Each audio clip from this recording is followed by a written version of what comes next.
Bon, ne faites pas attention à la forme de ce daily parce que tout part en quéquette. Je suis désolé de le dire comme ça. J'ai perdu la bonnette du micro. Ma clim m'a lâché, c'est pour ça que je porte le hoodie parce que sinon j'ai trop froid. Et je vous fais des daily super tard. La chaîne secrète, je suis ravi de vous retrouver en tout cas. Je m'appelle Guillaume, vous êtes sur ma chaîne secondaire où je poste des daily comme ça de ma vie, sans contexte, pour vous parler d'un peu de tout. On est dans mon nouveau studio qui est dans mon sous-sol. Et écoutez, je suis ravi de vous retrouver pour ce nouveau daily. On est 165 abonnés, on va regarder sur la métrique. La métrique qui m'a lâché aussi. Je vous avais dit que c'était une journée absolument dingue. Bon, bref, on est 165 abonnés. Abonnez-vous. Je sais qu'il y a 9 personnes sur 10 qui regardent les daily qui ne sont pas abonnés. C'est incroyable. S'il vous plaît, abonnez-vous, ça me fera plaisir. Voilà. Bon, j'ai reçu un message hier, le message de David. Mon cher David, je sais que tu regardes tous mes daily et je te salue. Merci pour le message que tu as posté. Je ne vais pas te dévoiler tous les détails de ce qu'il a dit, mais je vais parler de ton expérience. Et parce que ton expérience, c'est l'expérience de beaucoup de gens. Et j'ai envie d'en parler aussi aujourd'hui. Et je voudrais aussi passer un message à Gaëtan qui m'a envoyé un message pour me dire que Gaëtan qui suit la chaîne depuis longtemps, qui regarde tous les daily, mais qui a été désabonné par YouTube, trop bizarre. Voilà, mon cher Gaëtan, je suis ravi de te retrouver sur le daily. Alors, hier, j'ai parlé donc de la tech fatigue. Et la tech fatigue, c'est quoi? La tech fatigue, c'est tout simplement le fait d'être fatigué, d'être sur l'ordinateur, sur les réseaux sociaux, tout ça, etc. Et là, aujourd'hui, je vous avoue que j'ai travaillé que 3 heures. Alors, vous allez vous dire, mais quel bouffon celui-là à nous dire ça. J'ai travaillé que 3 heures aujourd'hui, j'ai pas beaucoup travaillé. Mais je vous avoue, je suis sorti, j'ai fait des trucs à l'extérieur. C'est incroyable, il y a un monde à l'extérieur.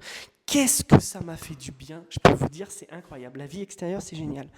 Vous allez vous dire, mais quel bouffon celui-là. Enfin bon, bref. Vous voyez, je ne sais pas si vous avez vu dans le détail du daily, il y a un ballon ici, ce petit ballon. Si vous ne le savez pas, j'ai 2 enfants. C'est mes garçons, ils sont venus jouer au ballon ici dans le studio. Bon, bref.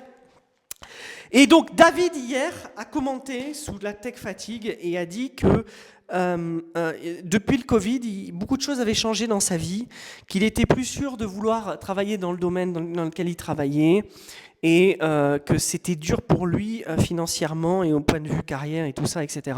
Et mon cher David, je veux te dire une chose, et je le dis devant tous les gens qui suivent cette chaîne, je te remercie beaucoup de ton honnêteté. Ça fait un moment qu'on discute, toi et moi, sur LinkedIn. On ne s'est jamais rencontrés. Je crois que tu habites en Alsace, il me semble. Peut-être je me trompe, excuse-moi, je mixe peut-être. Mais mon cher David, je veux te dire une chose, c'est que il y a beaucoup de gens ces dernières années qui triment. Alors, je ne sais pas si tu trimes vraiment, peut-être tu touches le chômage, tu vis d'une façon ou quoi, etc. Mais en gros, tu as l'impression que tu stagnes, que tu ralentis. Mon cher David, je te rassure, c'est le cas de beaucoup de gens. Alors, il y a des gens qui ont les moyens de pouvoir stagner, mais dont les moyens s'effritent, parce que quand on stagne, nos moyens s'effritent toujours. Il y en a qui ne l'ont pas. Et c'est ce que tu disais hier, tu t'inquiétais pour ton fils de 6 ans. Moi, David, sache que c'est la même chose, et je pense que la plupart des gens qui regardent ce daily s'inquiètent pour leurs enfants aussi, parce qu'on se rend compte que notre économie, notre système de vie est de plus en plus instable et de plus en plus insécure. Et je pense que, en fait, l'Occident... Alors, attention les amis, pour ceux qui regardent ce daily, pensez pas que je suis un économiste ou que je donne mon avis comme ça. C'est juste une discussion entre vous et moi, entre êtres humains. Putain, mais quelle tête j'ai avec ce hoodie comme ça. C'est vraiment parce que j'ai froid. Et je me bouge pour ça aussi d'ailleurs. Mon cher David, tu n'es pas le seul en fait à trimer, à avoir des problèmes, que ce soit financiers ou professionnels. Depuis le Covid, il y a vraiment quelque chose qui s'est passé dans le milieu professionnel mondial. Et moi je le sais, vous le savez, je bosse avec des boîtes françaises, je bosse avec des boîtes allemandes, je bosse aussi avec des boîtes américaines, majoritairement américaine, il faut le dire. Mais je vais vous dire, même aux États-Unis, et les Américains, s'il y a des Américains qui regardent ça ou qui connaissent les États-Unis, et je sais que dans mon audience, il y a des gens qui sont un peu partout dans le monde. Je pense à Ramzi à Moscou, je pense à Cyprien qui est en Thaïlande, je pense aussi à ceux qui sont au Venezuela, ceux qui sont un peu partout dans mon audience, parce que vu que je suis dans la tech, j'ai connu par le passé beaucoup de gens à travers les boîtes dans lesquelles je suis passé, beaucoup sont devenus digitaux nomades, ou alors même s'ils ne sont pas digital nomades, voilà. Et bien en fait, il y a un vrai changement, moi je le vois, sur les professions et sur la façon d'aborder le travail. Pour essayer d'être moins vague et plus précis, j'en parlais avec mon meilleur pote qui, lui, a quitté sa boîte dans laquelle il était à Londres et qui est dans une nouvelle boîte maintenant. Il m'a dit, mec, alors lui, bon, ça faisait 8 ans qu'il était dans cette boîte aussi, il faut dire. Il n'a pas beaucoup changé. Comparé à moi, je suis quelqu'un qui a quasiment changé tous les ans. Non, qu'est-ce que je dis? N'importe quoi. En fait, j'ai changé peut-être de boîte tous les 2-3 mois, en fait. Pas en termes de contrat, mais parce qu'en tant que freelance, j'ai sauté sur beaucoup de projets. Et en tant que freelance / employé, on va dire, puisque c'est du freelancing sur du long terme, je suis passé entre 4 et 5 boîtes différentes sur du long terme. Et je peux vous dire que les boîtes d'aujourd'hui ne sont absolument pas les boîtes dans lesquelles moi j'ai travaillé. Je ne veux pas faire le vieux con en disant ça, mais à l'époque 2015-2016, dans les boîtes, tu faisais une réu, tu étais avec un product manager, tu étais avec un chargé de projet, tu étais avec un designer artistique, un directeur artistique, pardon, à la limite un designer en plus, un lead dev et un deuxième dev, DevOps ou quoi, etc. C'était des réunions à 5-6 personnes parce qu'il fallait forcément que chaque département s'aligne sur les trucs. Aujourd'hui, le même type de boîte, c'est en général une personne qui est chargée de tout. C'est horrible ce que je vous dis. Donc en fait, on a supprimé plein de gens. Pas parce qu'on a voulu les supprimer ou qu'on les a remplacés par l'IA, vous vous doutez bien, l'IA c'est tout récent, mais tout simplement parce que les boîtes ont de moins en moins d'argent et qu'en fait, il y a de plus en plus de concurrence et de plus en plus, en fait, il y a de moins en moins de parts de marché. Alors, ce qu'il y a de super intéressant là-dedans, je vais un peu vite, je suis désolé les amis si c'est un peu vague ou quoi, mais moi, ce dont je me rends compte, c'est que, en fait, les grosses boîtes à la Google, pour ceux qui ne savent pas, j'ai bossé chez Google, et en fait, je parle de ça parce que Gaëtan m'en a parlé aujourd'hui, il m'a demandé quelque chose par rapport à ça. En fait, j'ai connu l'époque où ces boîtes-là avaient des strates de malades. Genre c'était impossible de connaître tous les gens dans la boîte, tu vois. T'imagines, à Google, tu ne peux pas connaître tous les gens dans la boîte. À Google, il y a 30 000 personnes.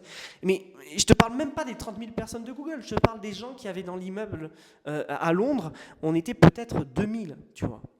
Et encore, moi, j'y étais pas. J'ai été en remote, figurez-vous. Alors, j'habitais plus à Londres à l'époque où j'ai bossé pour Google. Mais ce que je veux vous dire par là, c'est que, en fait, aujourd'hui, c'est plus du tout ça. Le schéma des boîtes aujourd'hui, il est beaucoup plus restreint, il est beaucoup plus petit.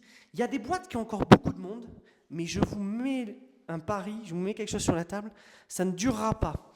Non pas uniquement pour des raisons économiques, mais pour des raisons pratiques, on n'a plus besoin d'avoir autant de monde. Ça ne veut pas dire que les gens qui sont plus employés n'auront pas de travail, mais vous serez dans des boîtes beaucoup plus petites. Et je vais vous dire, ça c'est une bénédiction, c'est ça le point positif, les amis de la chose. Le point positif, c'est qu'en fait, il y a plein de boîtes qui vont se créer à l'avenir parce que plein de gens vont quitter leur job ou alors vont être contraints de quitter leur job. Vous comprenez? Et donc en fait, mon cher David, je suis allé super loin. Je suis allé super loin. Mais mon cher David, ne t'en fais pas, cher ami. La vie, c'est des cycles. Et je pense que tu le sais, à ton âge, tu n'es pas plus âgé que moi, mais pas beaucoup plus âgé que moi, mais je pense que tu l'as compris. Et ça, je pense que c'est quelqu'un... On peut avoir cette conversation avec n'importe qui, de n'importe quel âge, en fait. Il suffit juste de savoir quel est le point de vue de la personne à qui on parle. La vie, c'est des cycles, en fait. Un jour, t'es riche, un jour, t'es pauvre. C'est exactement la même chose pour Bezos, pour Musk, pour n'importe qui, d'accord? Alors vous allez dire, ouais, mais eux, ils restent milliardaires. Ouais, mais mon gars, jamais de ta vie, tu ne connaîtras les chutes que ces mecs-là connaissent. Ils connaissent des chutes de fous.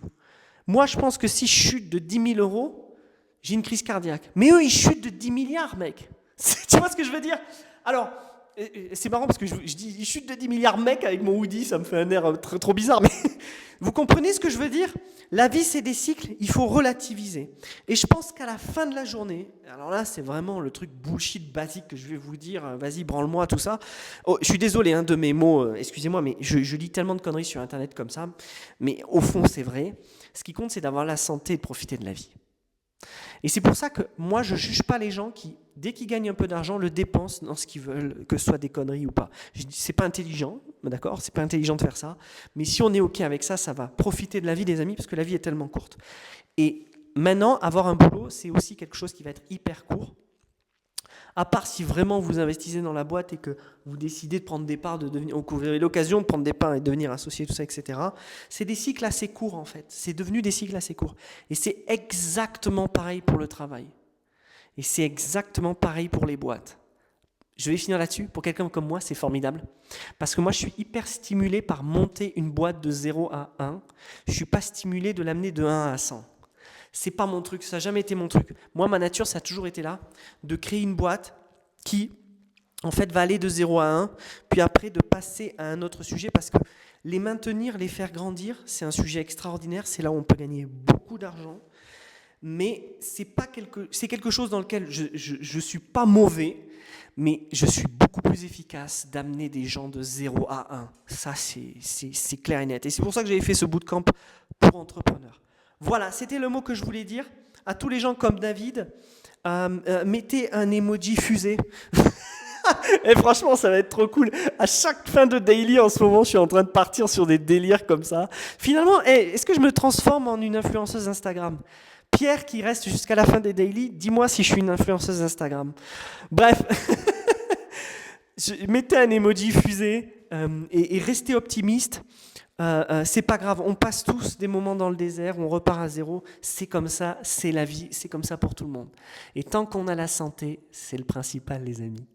Je vous dis à demain, salut, ciao.